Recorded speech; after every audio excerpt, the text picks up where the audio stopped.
The other thing I wanted to do is make sure we don't zoom out of the metal element and skip to the water element too quickly. Um, there were really two main pieces that I keep coming to my mind from our talks about the metal element. One being the purpose, finding purpose, using discernment, having diligence and perseverance. But really, the two duties, or the one duty actually, is the releasing. So I shared in the feed, and I think I pinned it up at the top of the feed in our community, the releasing negative emotions meditation. So I really am stressing, let's practice that for the next couple of weeks to really purge negative emotion. And again, those are so simple. Like for the fire element, as an example, you feel your heart. Breathing in, I feel my heart. Breathing out, I release my anxiety. And you don't say that affirmation out loud when you do it. You just repeat it in your mind. So you breathing in, I feel my heart. Breathing out, I release my anxiety. And again, those cycles that of the affirmations get you connected to each internal organ so that you can also just make that correlation in your mind, and it'll enhance the power of the energy. But the other piece that I wanted to share or remind you all of, is the exercise we did to release negative beliefs. So just like in the water element season, we're developing our core physically and spiritually.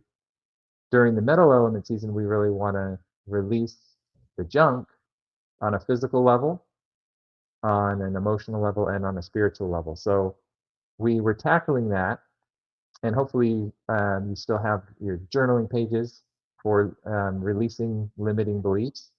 But I'm going to repost those in the feed because I just had a negative belief pop up in my head today. I was like, oh, I still got to exercise that metal element. And it was, I have another job, you know, I'm a active guy, and I was like, I'm getting too old for this job. And because of course I really want to just do my qigong stuff full time, right? But as I was doing it, I'm like, wait, I'm not too old for this job. But I realized I had been thinking in that way for like a couple weeks at least. And part of it again is just my desire to develop my qigong platform. But I'm going to repost that limiting belief exercise worksheet. And just to remind you of the process, it's release your negative or identify your negative beliefs first. So in your journal or on these worksheets I'll share, just take just a little time every evening to open your journal and be like, okay, what were some of my limiting or negative thoughts today?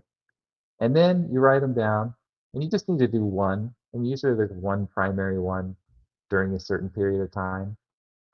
And so you look at that belief, and then basically you write the contrary. You write pretty much the exact opposite. And as you go through this process multiple times, you'll find that usually that contrary one, the positive one, is the more true. And so it's just like our values, we sink into the truth, and that's what we want to do. We want our beliefs to be founded in truth. So I'm going to share that worksheet again, so we can continue, finish out strong in the metal element, and release negative emotional energy and release negative beliefs. And really, what's best about the releasing is that you get to take in the positive belief or the positive energy. So it's a double win there.